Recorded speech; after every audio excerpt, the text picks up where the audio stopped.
Euh, Bonjour, je suis avec, j'ai pas besoin de faire la présentation, je suis avec le grand Philippe Leroux.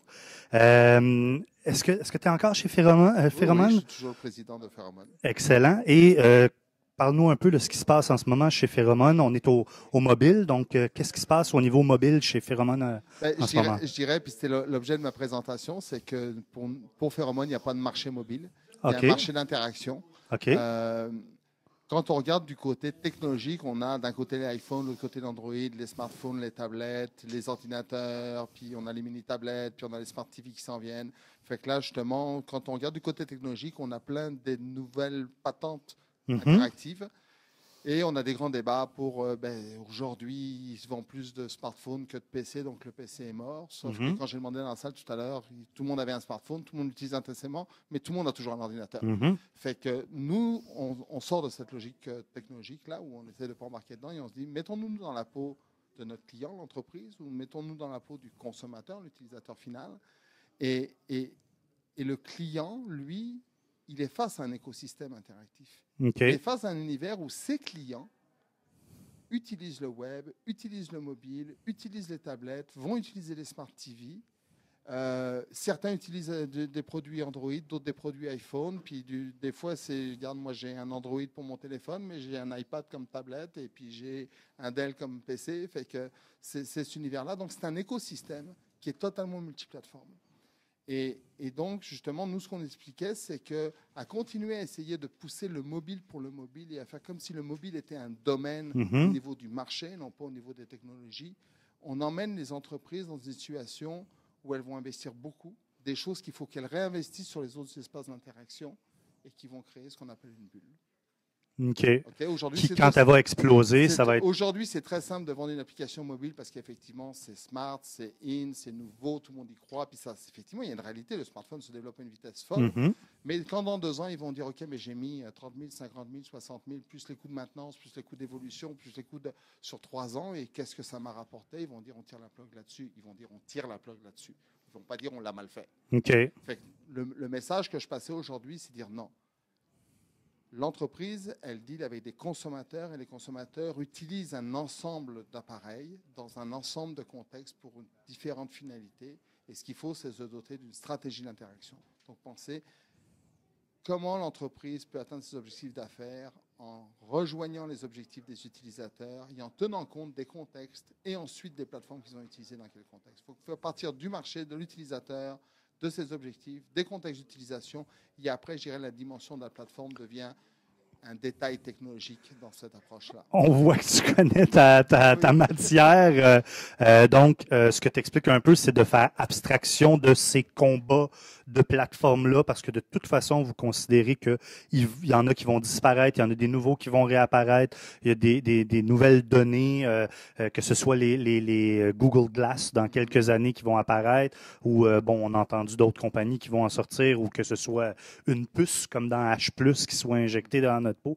Vous voulez en fait aider la compagnie à apparaître dans ces. Ce qu'on veut, c'est que la compagnie soit capable de tirer profit des investissements qu'elle va faire dans l'univers interactif. OK. Et donc dire comment on s'assure pour que la plus grande partie de ces investissements soient indépendants des plateformes pour pas qu'on ait à les refaire pour chaque plateforme. OK. Actuellement, quand je développe une application en Objective-C pour un iPhone, puis je la redéveloppe en Java pour un Android, ben je viens d'avoir 2 fois le coût de développement. Oui. Puis ce qu'il faut savoir, c'est que sur le cycle de vie d'une application mobile, sur 3 ans, c'est 2 fois le coût du développement initial en frais de maintenance et d'évolution. Et OK. je dis pour avoir une fonctionnalité toute bête sur mon téléphone, pour que mon client puisse avoir une fonctionnalité toute bête sur un téléphone, je fais payer 6 fois le prix à l'entreprise. OK. Là, si je fais 2 plateformes, si je rajoute BlackBerry, ça va nous coûter 9 fois le prix. Je rajoute Windows, ça va nous coûter 12 fois le prix. Je rajoute l'iPad, ça va nous coûter 15 fois le prix. Je vais rajouter la Smart. Donc, on est rendu, effectivement, où on dit à l'entreprise, ça vaut le coup de mettre 50 000 pour faire quelque chose sur le mobile, puis ça a Mhm. de l'allure.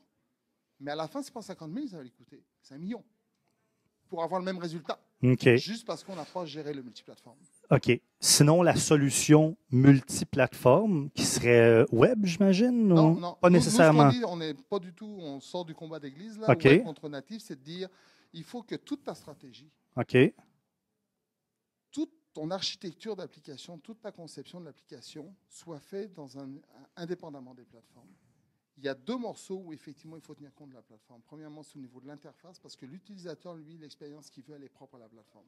L'utilisateur iPhone ne veut pas la même expérience qu'un utilisateur Android. OK, Il excellent. faut lui livrer une interface qu'elle soit faite avec du natif ou qu'elle soit faite avec du portable. Il faut que l'expérience elle soit full plateforme. OK. L'autre chose, c'est se dire qu'effectivement, les technologies multiplateformes comme HTML5 ou d'autres ont des limites aujourd'hui objectives. Donc, il y a des parties, il y a une couche qui doit être faite en natif, mais il faut s'assurer que cette couche-là soit le minimum possible. OK. C'est une approche pragmatique où on dit, regarde, dans ton projet, on va peut-être avoir 75% de portables et 25% que tu vas devoir dupliquer d'une plateforme à l'autre. Mais c'est mieux que de dire tu as 100% que tu dupliques d'une plateforme à l'autre. Est-ce que ça ne va pas créer des trucs un peu comme l'application Facebook qui se voulait une espèce d'application native, mais un emballage du HTML5? Non, justement, l'application Facebook, pour moi, est l'antithèse parce qu'effectivement, elle n'offrait pas une interface optimisée en fonction de chacune des plateformes. des plateformes. Si on regarde, par exemple, je ne veux pas faire de sales speech, là, mais si on regarde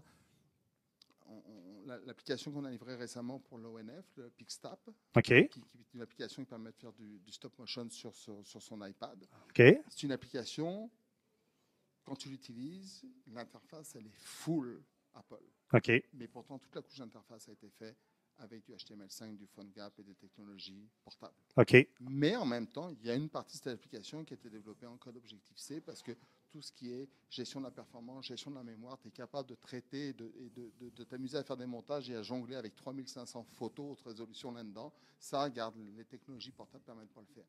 Donc, c'est de dire comment j'offre une interface utilisateur, une expérience utilisateur qui est pleinement adaptée à la plateforme, peu importe la technologie qui est sous-jacente, et comment en même temps je minimise la partie vraiment technologie monoplateforme à ce qui est vraiment fondamental. Cette offre de service-là que vous faites, elle est faite pour des grandes compagnies qui ont des budgets. Une PME qui arrive chez vous et qui veut développer quelque chose comme ça, c'est peut-être un petit peu compliqué. Au contraire. Ah oui, OK. La PME peut se permettre de payer 5 fois la même application, une fois pour le web, une fois pour la télé, puis 3 fois pour 3 smartphones. La PME ne peut pas se le permettre. Exactement. OK. Et donc, on travaille pour des grandes organisations, mais oui, on travaille aussi pour des PME. Parce qu'effectivement, si on le prend comme un coût unitaire, c'est un coût unitaire. Mais c'est de dire, peut-être que tu ne vas pas faire tes 3 plateformes tout de suite. Peut-être que tu vas faire juste une plateforme. Mais si tu le fais tout de suite avec une architecture multilayer, une architecture multiplateforme, qui va être utilisée aussi pour le web, ben, ta prochaine fois, que tu la fasses la semaine prochaine ou dans 6 mois ou dans 1 an, la deuxième version, elle va te coûter juste 20% du prix. Et ça, pour une PME, c'est fondamental. Tout à fait. Et je dirais pour l'industrie, c'est fondamental. Parce que là, c'est très facile à vendre, mais quand il va y avoir, entre guillemets, le moment où, ce que je disais dans ma conférence, c'est que ce qu'on est en train de vivre aujourd'hui dans le mobile, c'est ce qu'on a vécu sur le web en 99. C'est relativement simple d'expliquer à un chef d'entreprise conscient qu'à l'époque, c'était le web, aujourd'hui, c'est le mobile, c'est important, on a plein de chiffres qui montrent que c'est en croissance et que c'est important et qu'il faut le faire. Mais il ne faut pas oublier que ce gars-là, oui, il faut qu'il fasse du mobile, puis non, il ne peut pas se limiter aux clients de Apple, il ne peut pas se limiter aux clients d'Android, il ne peut pas se limiter aux clients de Microsoft, mais il a aussi un site web à gérer qui, en général, une grande partie des fonctionnalités sont communes. Et lui, il est prêt à ça. Puis dans 3 ans, on va lui dire, regarde, il faut que tu le fasses aussi sur la Smart TV. Et la PME n'aura jamais les moyens de dire, je multiplie mon budget en fonction des plateformes. Parce que le revenu, qui est la finalité de toute opération dans une entreprise, lui, il ne se multiplie pas. Je n'ai pas 2 fois plus de clients sous prétexte que mon client utilise à la fois un iPhone et un iPad. Non, tu as le même client. Le même. OK.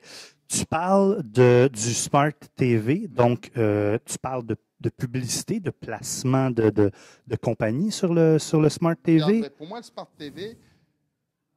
Smart TV est un nouvel espace d'interaction pour du divertissement. Ce que je veux dire, c'est que justement, la vision qu'on avait très 20e siècle, très institutionnelle, où on avait des technologies qui étaient réservées à un usage. Je regardais des vidéos à la télé, puis je faisais du texte sur mon ordinateur, puis je téléphonais avec mon cellulaire. Ben maintenant, on a plein d'interfaces, de devices, qui nous permettent de tout faire. Oui. Donc, je chatte de mon ordinateur à mon smartphone, à ma tablette. Je peux téléphoner, je peux... Bon. Exactement. Et donc, quand tu as une application, quand tu as une fonctionnalité qui ne peut se faire que dans un contexte, et pour nous, c'est la notion de contexte d'utilisation. Ce n'est pas la notion de plateforme. Fait que, dans sa voiture, arrêter à un feu rouge, à une lumière, c'est un contexte d'utilisation. Mhm. Puis effectivement, c'est un contexte d'utilisation qui dit qu'il y a il y a fort peu de chances que ce soit sur une Smart TV que tu fasses quelque chose, même sur un ordinateur, voire même sur une tablette. Ça va être obligatoirement sur un téléphone. Mhm. Mais quand tu arrives, tu dis les gens dans leur salon.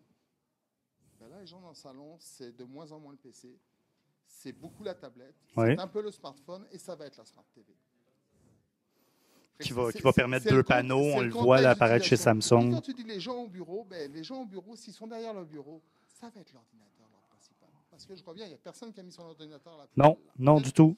Fait que, mais si tu lui parles dans la salle de réunion, il y a de fortes chances que ce soit son iPad ou son smartphone. Fait que c'est vraiment de dire quelles sont les fonctionnalités qu'ont besoin les utilisateurs, dans quel contexte ils ont besoin de ces utilisations. Donc c'est la matrice qu'on fait. C'est les objectifs des utilisateurs, puis de l'autre côté les contextes d'utilisation. Puis là, à chacune des cases, on peut commencer à encercler là ou les plateformes qui sont pertinentes dans ce contexte-là. Et dans certains cas, il va y en avoir juste une. Dans ma voiture, c'est juste le smartphone, c'est certain. Mais je ne sais pas si dans 3 ans, ça ne va pas être la lunette interactive Google Lens. Et dans d'autres cas, il va y avoir 4, 5 plateformes différentes qui vont être côte à côte. Mais c'est là où il faut dire que ton infrastructure d'interaction, il faut qu'elle soit bâtie pour la matrice, pas pour une case, et encore moins pour une plateforme à l'intérieur d'une case. Tu nous parlais il y a quelques instants de l'application que vous venez de sortir, qui est une application de stop motion. Est-ce que tu peux nous en parler un petit peu plus? Dans quel contexte et pour qui? C'est sorti il y a quelques mois, c'était pour l'ONF, l'Office national du film. OK.